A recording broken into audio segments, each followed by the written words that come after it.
Ladies and gentlemen, boys and girls, we went from a show with all nostalgia and absolutely no SummerSlam build to a show with like 99% SummerSlam build and 1% nostalgia. So I'm still recovering from the whiplash. Darnell's going to help me out today.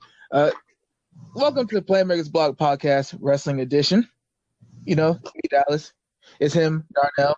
And Darnell, I know it's what USA wanted, and I know that it turned in a 3 million people rating, but I mean, yeah, what kind of difficulties is Paul Heyman gonna have to go through moving forward if they're just gonna throw in nostalgia episodes that have nothing to do with a major 4 pay-per-view coming up in the midst of his storyline building? That doesn't seem like a good look. Yeah, but they still got another 2 weeks to build. Yeah, but I mean, do you think like, and to well, be what are honest, they really building? and actually, there was one thing that was built from Raw, and that was the Women's Championship because we had a brawl. Yeah, we did. We did have that. We had a brawl on Moment of Bliss, so there's something. Yeah. There. I mean, Raw reunion, you didn't expect to see the Universal Champion, though. Obviously. Oh, of course not. If anything, he's a SmackDown guy, first of all. So you don't want that because how many of those legends he beat up in the past? Yeah.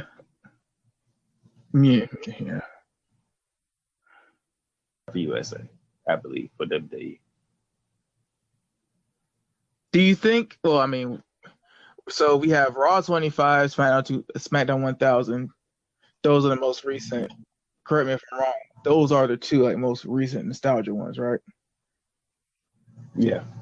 I mean, I'm already gonna say anything is better than SmackDown 1000. SmackDown 1000 was the biggest letdown I've ever seen as far as the nostalgia goes. So really, we're comparing it to Raw 25. Do you think it's better than Raw 25? Raw 25, about even. About even. God damn, I don't know whether that's good or bad. About even, because I would say this. The thing that got me with Raw 25, we had the whole new generation that's there doing what they do best at Raw 25. But what Raw Reunion did, they kept it off with the Texas Rattlesnake. That kind of sort of is what made me like, that kind of finished it off for me in like the worst way. Because I think Stone Cold took up literally 12 minutes just going down memory lane. That's like, I ain't even gonna front, bro. That's not even fair. That's like, dang, bro. Like, it's Stone Cold. You make us wait for Stone Cold. Then when we get Stone Cold, it's not him managing anybody. It's not him putting over anybody on the active roster exclusively. Like, it's Stone Cold talking for 12 minutes about drinking all day with Hogan and Flair and Simmons and putting over damn near everybody who came that night. And that was, I mean, this is one of those things where it's like, is a legend now. But bro, like Sean took a super kick. I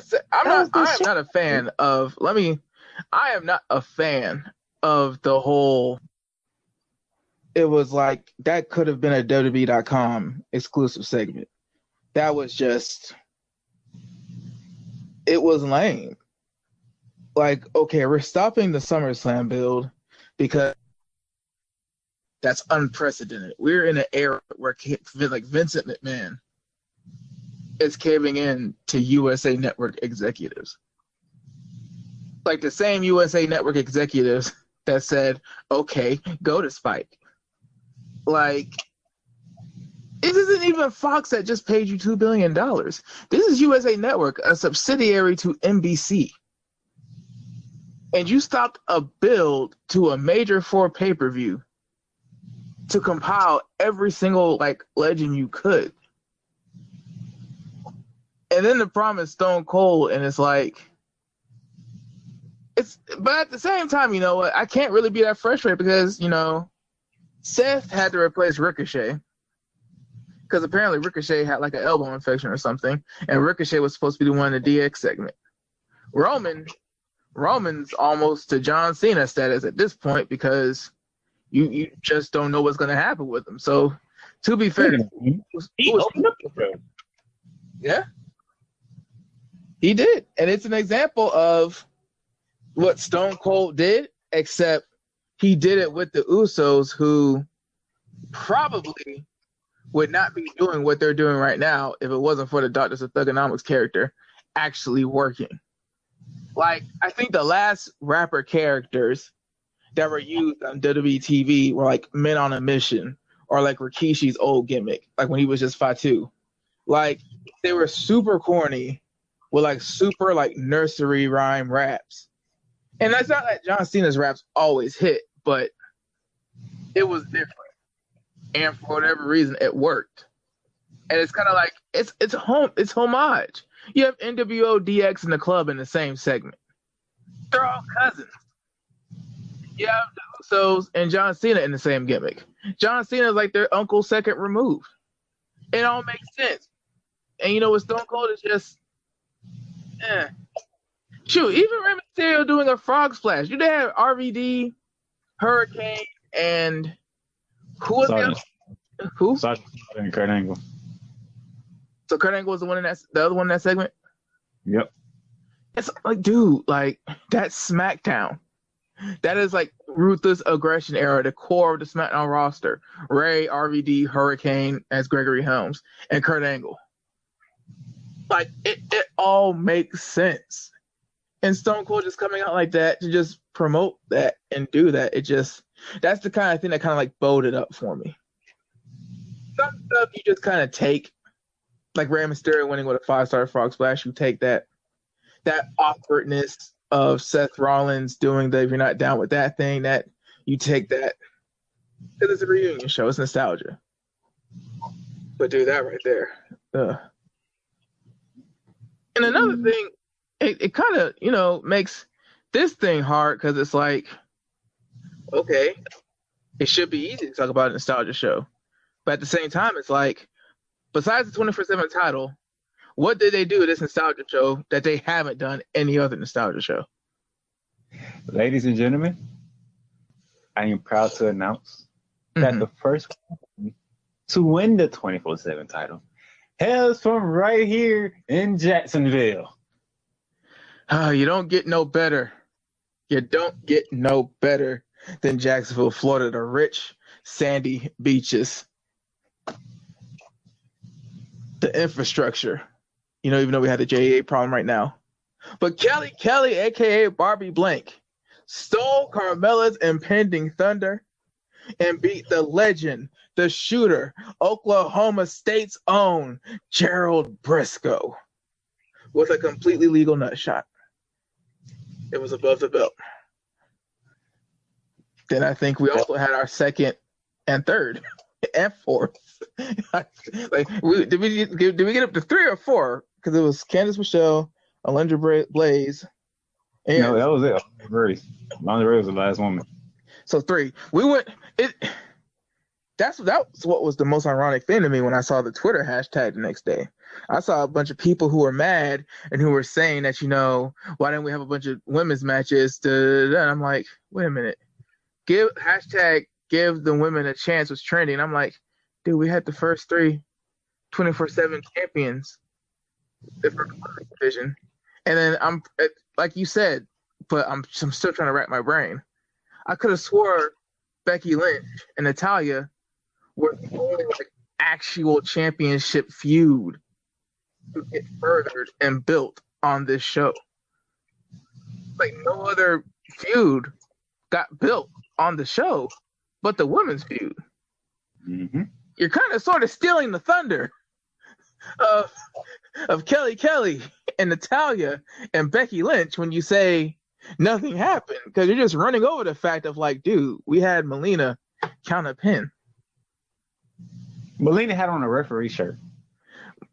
Like we had somebody beat. Obviously, Darnell, the first women's champion, has to beat a man, but it's like, dude. Matter of fact, Drake Maverick's wife was in on Drake Maverick winning that damn. I mean, go ahead. The woman despised the 24/7 title, but she helped her husband get it back. The ultimate ride or die. I feel like when the Give Divas a Chance hashtag came out, it was like a pent up frustration that, like, we had, dude, okay, let's run down the list. We had Natalya, Naomi, AJ, Caitlyn. I think Beth Phoenix was like at the tail end. I think Mickie James was just about to leave for TNA. Dude, I think we had Lay Cool. We had a lot more, and we had like people in NXT, of course. But dude, when Give Divas a Chance came out, it was like future Hall of Famers and future literally main event players in that division getting 3-minute matches. Dude, you're doing a Give Women a Chance hashtag the night after a reunion show, a nostalgia show, the year we had a women's championship match, main event WrestleMania, and we just had Becky main event a pay-per-view. You're literally running over the stuff that actually happened. The fact that they fit in so much stuff for the women, the fact that they did like the callback to the Alundra Blaze thing when she threw away the women's championship at WCW. Out of all the shows that try to advocate for something, you kind of have to know how reunion shows go. She wanted. She said, "I'm not gonna keep this for long." Yeah, she's out. I'm not keeping this for long. But dude, I don't know. I mean, bounce it off me. Tell me where I'm wrong. But hey, unless you haven't been watching wrestling, unless you're somebody who you only came in because you heard WWE was featuring the women more and you wanted to see like women's athletes, and which is cool and everything, but you can't have been watching WWE for more than 3 years and you get upset the night after saying the women didn't get any segments. It's like, dude, it's a nostalgia show. Some of them will probably tell you there's not much nostalgia. They just call it what it is. It was a ratings grab towards SummerSlam. That's all it was. They got up to 3.0 for like the first time in forever. So before we transition to the show that we actually talk about, I did get one thing. Darnell, I did get one thing. I'm all ears. McIntyre beat the holy breaks off of Alexander. So there was that. He beat the Bible Belt, Alabama, Mississippi, Delta Road breaks by the corner by the trees breaks off of him. The ones you get from the AutoZone by the lake. Yeah, those good breaks. He beat them all the way off. But yeah, other than that, I mean, and even then I can't be happy because you decided to refresh Drew McIntyre somewhat on that show. The key word is somewhat, because you couldn't find out what happened next. Exactly, somewhat. So thank God I can back out of this and go to the SmackDown tab on WWE.com. And dude, I'm serious because we're about to it's like a snowball. Somebody's about to kick us down a steep hill and we're about to start rolling because it was nothing but SummerSlam build. Nothing. Whew. If I remember correctly, Shane McMahon opens us up on SmackDown. Mm-hmm. Talked about what Kevin Owens said he said it on Twitter. I think so. But he said on Twitter, Shane accepts the match for SummerSlam. Stipulation is if Kevin Owens loses at SummerSlam, Kevin Owens must quit the company yet again. Like, you literally just start off pedal to the metal. It's like, as soon as you got there, you were up at the drag strip. How the hell we go from Stone Cold going down memory lane to, I accept, Kevin. And if you lose, you quit. Like, whoa, wait a minute. And, Kevin Owens comes out. does the babyface thing. I ain't gonna quit. I'm gonna beat the holy hell out of these stuff like that. No.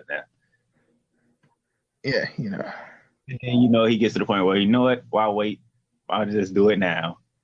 Shane, he's the heel, so nah. We're not gonna do it tonight. I'm not dressed all this other stuff. So but remember, Shane has power. So exactly.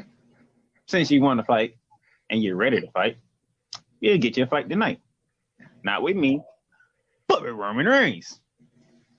I got very interesting when he said that. I was like, ooh, I have never seen that happen before. You know what? You're going to take on somebody that I just finished beating up not too long ago, who probably still wants to take my head off. But I'm going to put y'all two together in the match. I got happy for a moment. For a moment there, people, for a moment. Because we cut back from commercial break. There's Elias. And then Drew McIntyre greeting Shane in the back. Elias doing his kiss up sucker stuff to Shane. Shane decides to do, you know what? Elias, you'll be the timekeeper for the main event. You know what? So this match we need a special guest referee. So everything goes according to plan. Drew McIntyre, you're the special guest referee. And Greg, he does a great job with the ring announcement. Let's give him a break real quick. I'll be the special guest ring announcer. Then my high went out the door. I mean, poor Darnell. I just say I feel for you because you had to know. Shane McMahon was confirming that he was going to have an actual match, not a nostalgia match, not a part-time build everything up match like AJ Styles match at WrestleMania, that one Undertaker Hell in a Cell match. No, he's going to have an actual full-time match as a heel, really the top heel on the show, against a major babyface. Of course he's going to meddle. Of course he's going to find a way to get more TV time. It's, you listen to the executives and do the ratings grab, but you can't seem to figure out, we've been featuring Shane a lot. And it hasn't been that well. If they just would have kept it between Reigns and Kevin Owens, it would have been interesting. You know what?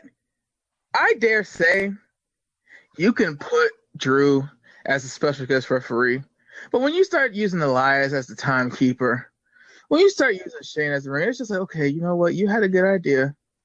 It was going good. But in classic Vince McMahon fashion, okay, we've been doing something for months now. How do we maintain it? How do we have Shane be involved in this segment? He's the authority figure that made Drew McIntyre the referee. That's how he's involved in this segment. That's literally it. This wouldn't even be happening unless he made the damn match himself. That's how he's involved in the segment. It's overkill. Of course, that's what it's been with the Shane McMahon thing. But maybe you can help me. But I've never seen a heel authority figure put two rivals together in a match. I'm like, so you can put both of your rivals in each other. This is getting interesting here. So you've never seen a heel authority figure who wrestles full time put both of his babyface rivals in a match against each other with one of his henchmen as the special guest referee? No, take the special guest referee out of it. I mean, just full blown, like, you know what? I don't like you. He don't like me. I don't like you, and you don't like me. So how about both of y'all fight each other?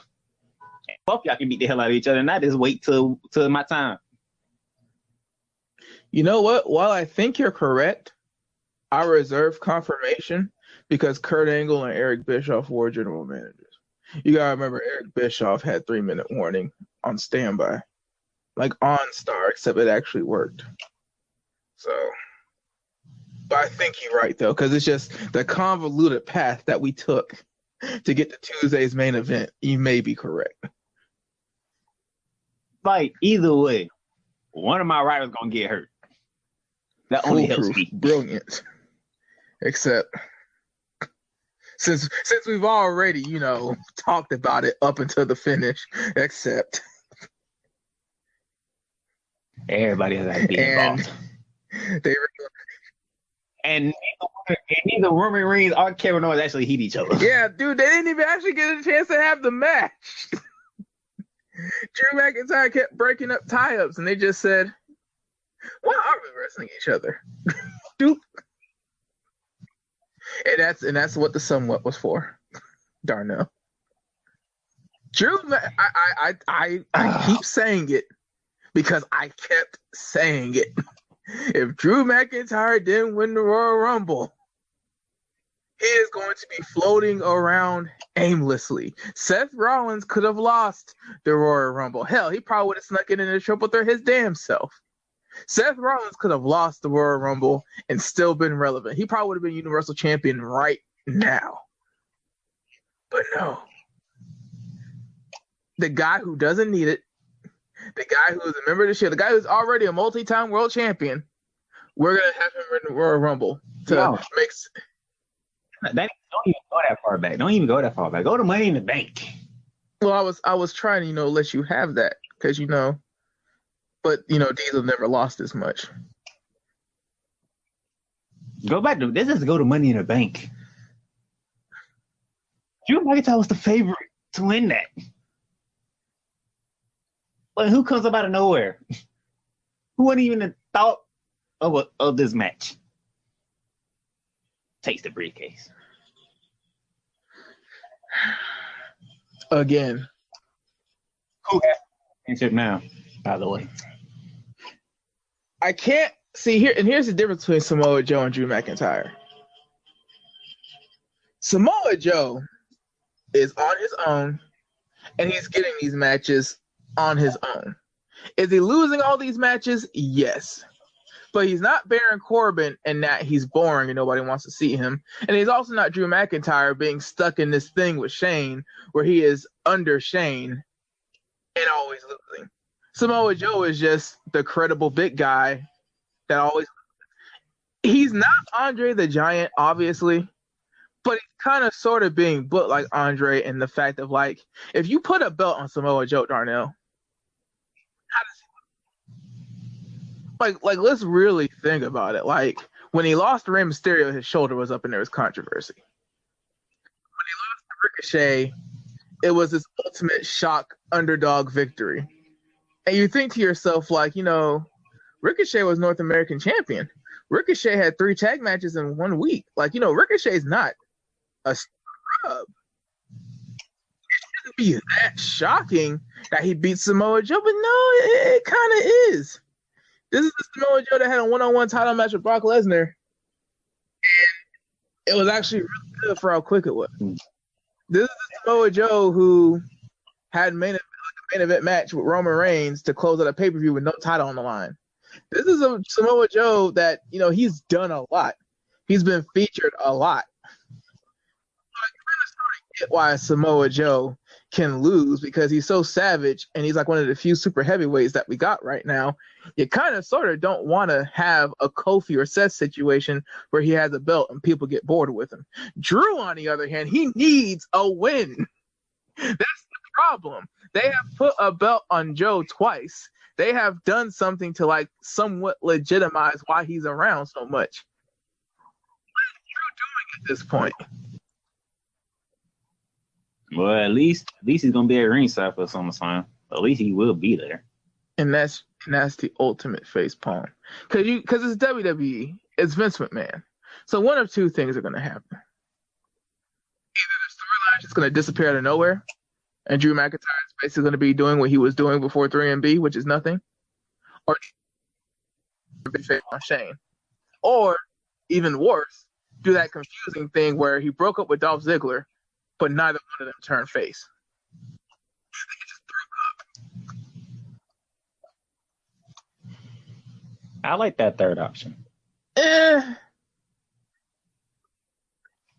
don't want to see no face Drew McIntyre. But do you want to see the awkward train wreck that is a heel team breaking up, but nobody's a good guy?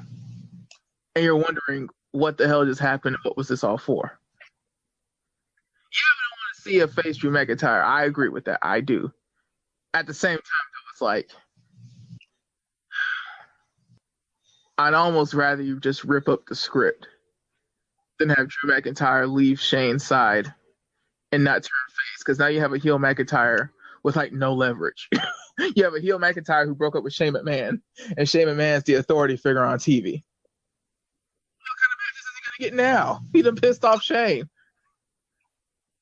Anyway, because since you did brought him up, Joe, did take that awkward spear.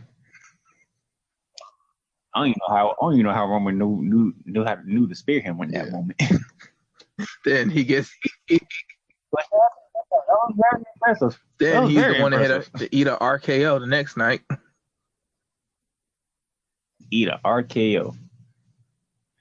Why did he eat RKO? Because we have another championship match set for SummerSlam. The feud that we should have gotten 9 years ago. There's a twist on the way to SummerSlam. Kofi Kingston called out Randy Orton. He said, before you even sneak an RKO on me or catch me out of nowhere, man to man, fight me at SummerSlam for the WWE Championship. Randy accepted. So you can pencil in Kofi versus Randy. But right in pin, but just to be fair about it, Kofi has to defend his title on Saturday against Dolph Ziggler and Samoa. Yeah, okay, by the way, explain to me again why the hell what is it supposed to be on Saturday? Smackville. I can't they are in Nashville, Tennessee. That's a special WWE special. I don't know why they do this. I honestly don't. Because it's one of those things where it's like, dude, you're Vince McMahon. And so far, that's the only match they ever talked about. I don't even know other matches. Like, and it's up Elias' performing too, which is even more. Dude, whatever happened to, okay, we're gonna do a special. Whatever to like the surprise. You remember back in the day where, like, you know, of course it's before social media, but do you remember when we would have a random segment and something would happen, and then the GM or the champion would say, "You want a title shot? You want a title shot? Yeah. You want a title shot? Yeah. Fine. You'll get your title shot." And then the crowd just like burst in, like, "Oh my God, Triple H is about to go. Holy shit!" Like, dude, like, this is this network special that you announce out of nowhere. It's gonna be in a big city. It's gonna be in a major market, Nashville, Tennessee. To be fair, you have the Intercontinental Championship. You have the U.S. Championship you can announce. British Championship you can announce. Hell, you have the NXT Championship you can announce. You have so many other belts you can announce. WWE Network special.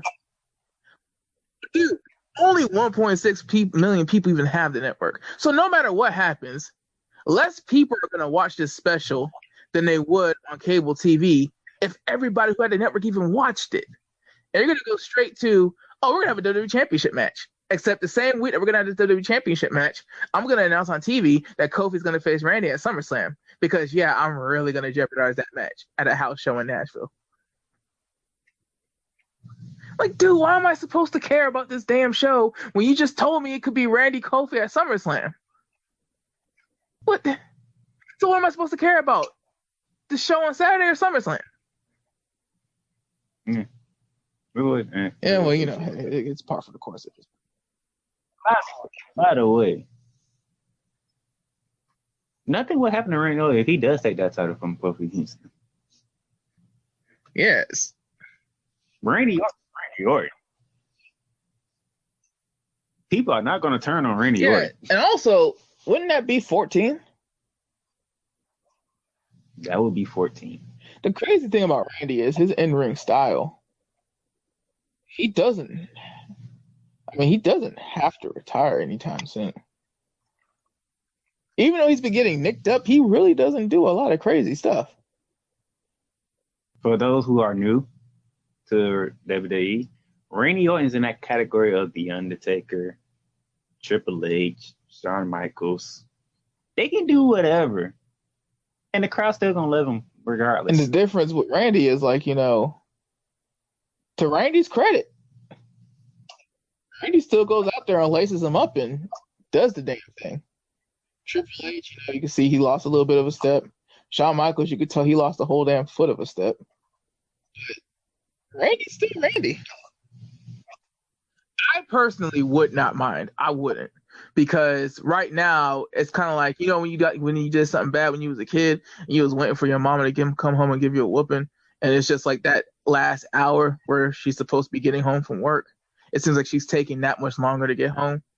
That's what it is with Kofi. It's like, okay, so I don't know if Kofi's going to really hold this belt to WrestleMania. Hell, nobody's going to hold their belt to WrestleMania. Who has it right now? So when's he going to lose? Who's he going to lose to? Because you're not building up anybody. The only person you really build it up right now is Kevin Owens.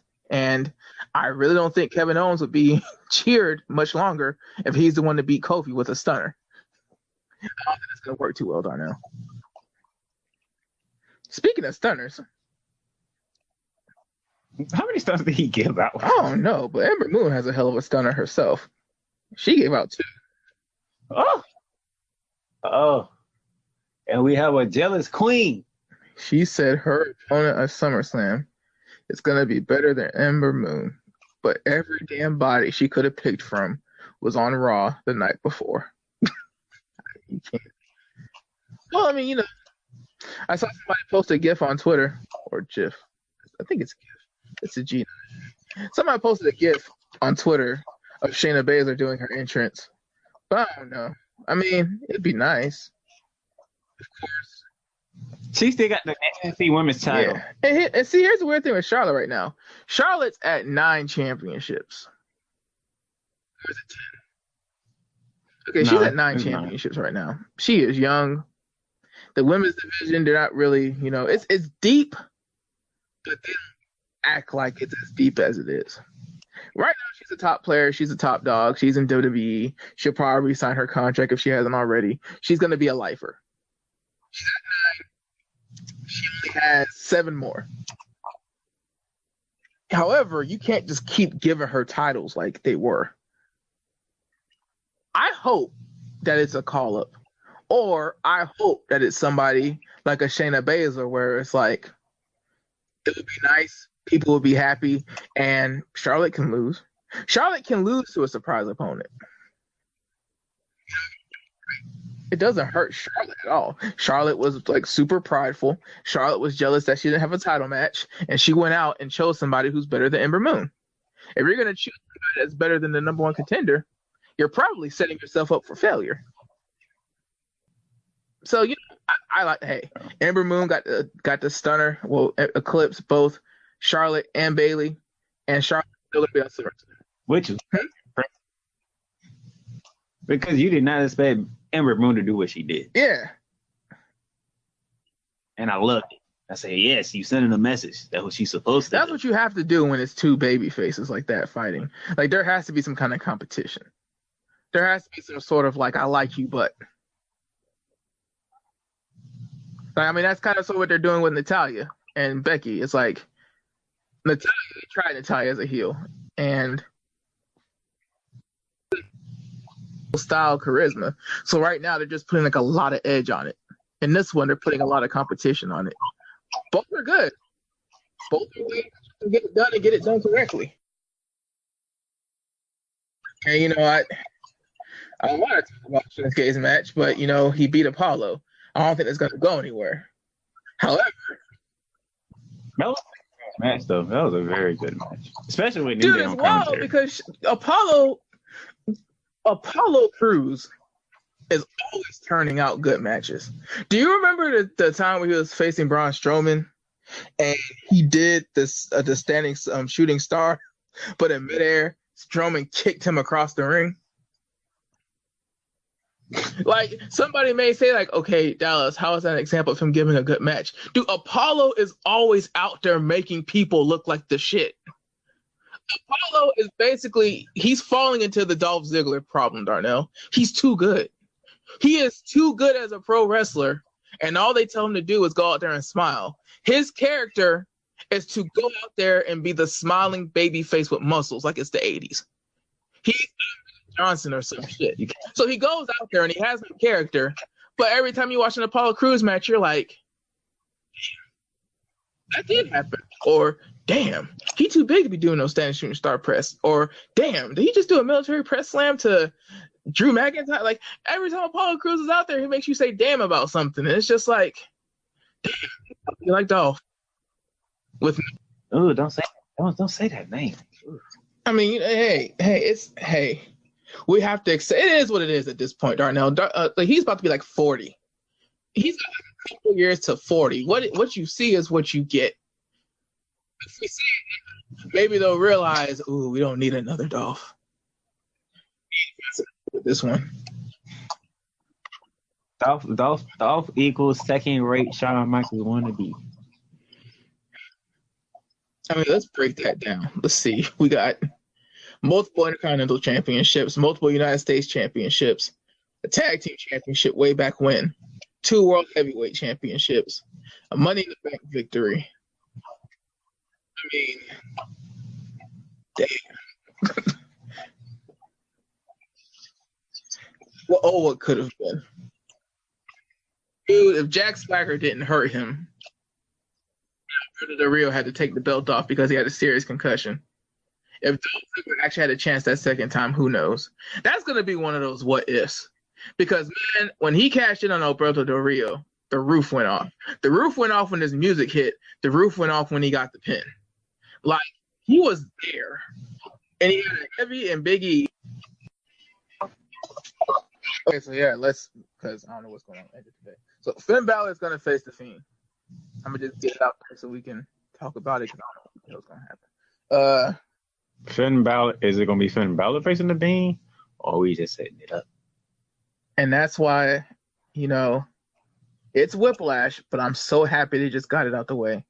I'm so happy they didn't do the suspense and the tease. Like, okay, you Mandible Claw McFoley, next night, you're not even the Fiend. You're Bray Wyatt backstage doing a segment, accepting the challenge. Like, thank you so much for not wasting time. And thank you. Just thank you. So hopefully over the next 2 weeks, we get to find that out, Darnell.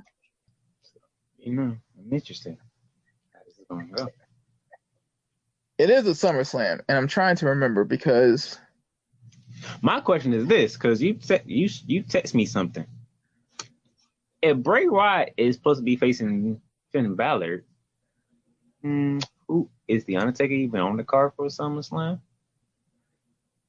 Yeah, because dude, like looking at how McIntyre was portrayed this week, no way in hell he's getting an Undertaker match in 2 weeks. Impossible. So are we saying the Undertaker not gonna make it to SummerSlam? Might be a good thing, actually. Yeah, because I mean, that Extreme Rule was freaking ridiculous. You want to let that breathe. You want to let that breathe, and you don't want to mess up what he did at Extreme Rules on a guy who beat up a cruiserweight and the guy he beat at Extreme Rules. Yeah, you don't want to mess up. You want to let that sit for a little bit.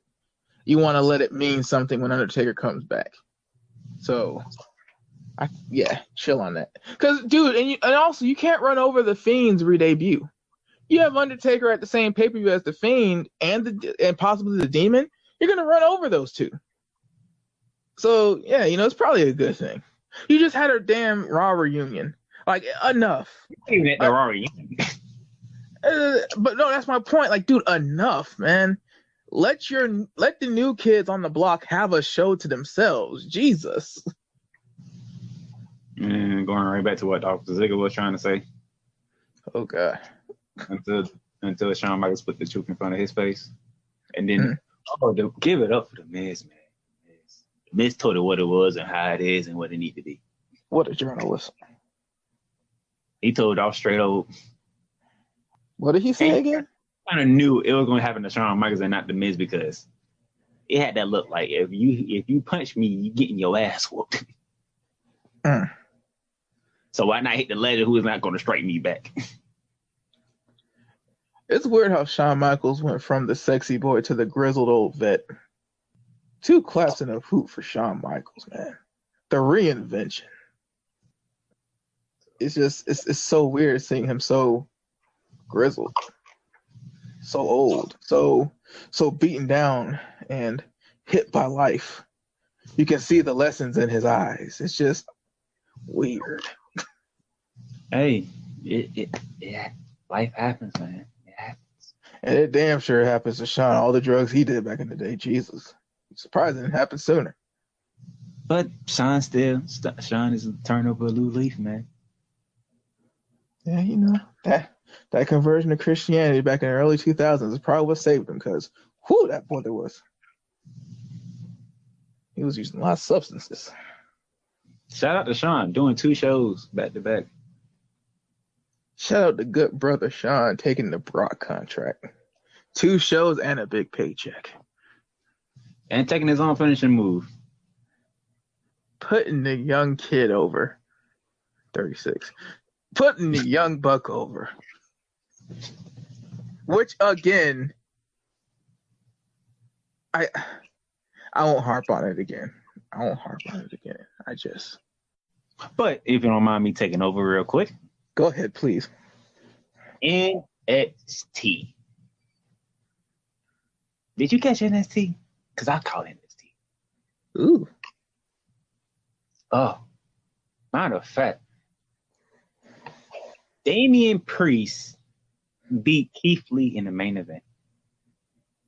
Dang. And he did it in a very old hair tactic way. Grabbed the ref, put the ref in front of him, caught him with his finisher move, counted. You don't gotta like it, but it's in the record books. Keith Lee took the L. Guess who finally came back to NXT? My girl. And I'm going to say this. Bianca Belair's on a mission. She dominated that match against Lee. She dominated her. She's in the X Factor now? I'm looking at her like, no, the look in her eyes and how that match was going, I'm like, yeah, something's finna break soon. I don't know what it is, but something's finna break because she was on a mission. I think the most she did was take a couple of kicks to her chest. That was it. She was not having it. It wasn't no talking. It was straight business from Bianca Belair. And speaking of business that involving women, remember last week I talked about me and Yim taking out one of the henchmen in the parking lot? Mm-hmm. She took out the other one at the Performance Center at her locker. Now, which one was it again? This week it was the tall one. I can't think of the tall one name. I mean, I'm looking at how this name is spelled. I asked you that question as a child. I was trying to see if you know how to pronounce it. Because there's a Jessa and a Min. And I could have swore. Jessa Lemon. Yeah, her name. Her. She took her out on NXT. I feel like I've heard the name Jasmine Duke, and I refuse to believe that somebody spelled that name. Okay, thank you. Somebody on Twitter, please write the phonetic pronunciation like they do in a dictionary and tell me how to pronounce this woman's name, please. So, both of baseless hitchmen taken out by one person, one in the parking lot, one at the Performance Center. So, me and Yim sending the direct message. Head bitch. Continue. So, sooner or later, William Regal, you can go ahead and announce that for TakeOver. We see it coming. You don't got to wait. Just go ahead and tell us. Somebody else returned.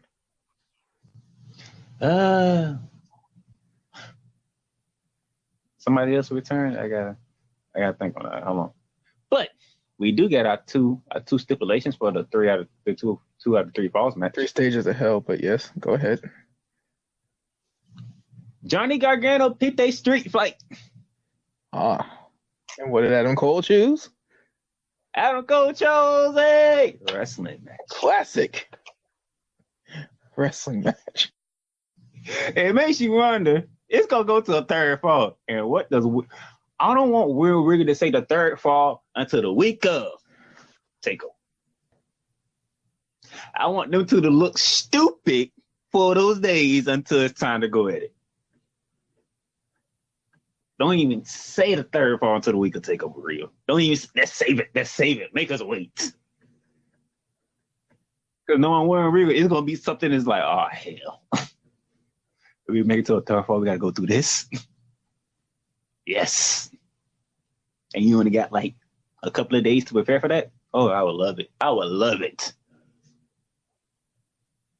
But Adam Cole, during his promo of telling us to fall, thought about his fellow compadres. Oh, by the way, you did say somebody returned. Yes. The North American Championship has got even a lot more interesting now. Mm-hmm. Because you thought it was going to be Dream and Roger Strong. Who are actually from North America. Which you would not be disappointed in. But now we're going to add a bruiserweight to the match. And Pete Dunne. Who last time I checked was from Europe. And by the way, Pete Dunne and Roger Strong will be going head to head next week on NXT. Oof. Oh my gosh. Who's going to get that first step towards SummerSlam? Up next week, Dallas. Remember I told you last week to go ahead and say a prayer for your boy Tyler Breeze. They picked the time for his death, for his brutality. That'll be next week. Oh dear. So yeah, Jackson and Wright is finna put that boy through the woodshed. You know. I hope you know that. Those city boys gotta learn a lesson every once in a while, Darnell. Io Shirai had her first match since turning completely black. Yeah. Thing is, it really wasn't a match because after she did like a couple of moves against what's my girl name? The one that's dating Ricochet. Oh, poor baby. I know that looked devastating. That must have been tough. No. Nope, it wasn't devastating. It was finna be, but somebody also returned and was looking for payback. Gasp. So yeah, this rivalry is finna begin. Candice LeRae is not having it. She had a steel chair in her hand, and you knew what her attention was finna be. What a packed hour. It's amazing what happens when you are given creative freedom and not subject to a cable company's desires and whims. Huh. So that's fine. So yeah, that was your NXT. Well, Darnell, I could take the high road and talk about things I'm actually involved in, things I'm actually excited for this week, and I could take the high road and talk about how, in but a few short days, we will begin talking about the balls of foots in the college and professional ranks. But Darnell, I am sorry, I am not the man that I wish to be just yet. I am not the person with integrity who can overlook and forgive. I am not the person who can just let news stories happen, who can just let left tackles who devastated and body slammed my cornerback just go awry and a miss. I don't give a damn about the B sample. It couldn't have happened to a better man, Taylor Lewan. And when we play you week 3, hopefully we pay Yannick. Hopefully we just platoon the entire left side and you're not there. And whoever your backup is, he's going to look at the sideline, he's going to look at you, and he is going to say, shit. Thanks a lot, Taylor. Matter of fact, they do have a high playing safety right now. Oh, their first 4 weeks are actually it's actually pretty decent. They're gonna miss him. No, I don't think you heard what I said. They have the highest paid safety right now. Yeah, that's great. That's all well and good. It really is, because we don't pass anyway. I don't know if you remember that, Darnell, but we don't. That safety's back there. He's gonna be wrong. I mean, the quarterback is a passer. I mean, he can't sling it. Darnell, just to let you in real quick, because you're ruining my flow, but you didn't, because I'm gonna educate you real quick. Our running back, the one that we drafted 4th overall, that's trying to come back and have a big season. He doesn't have any more guarantees in his contract. So right now we have a running back who was a top 5 draft pick who has no guarantees left on his deal. We are not dropping Nick Foles back 40 times to throw to the highest paid safety in the NFL. We are running Leonard Fournette's ass. Well, we gonna say that for the time being. So move out of the way. It couldn't have happened to a better man. It couldn't have happened to a better team. So celebrate your highest paid free safety. Celebrate your training camp starting.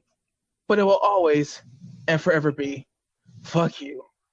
Fuck you, Nashville. You're not getting out of this. You're not getting out of this. You're doing something big this coming. Wow. You're not getting. You're really. Oh wow. I thought you learned from the last time. I really thought you. Okay. Hey, what you got going on this weekend? I'm not there, but I have athletes that I've coached who have a chance to win a medal at the AAU Junior Olympics. So I'm waiting patiently and anxiously for Saturday morning so I can see if 2 of my athletes have, done the deal or not. They are going for nationals. So, good luck to the kids. Take home the gold.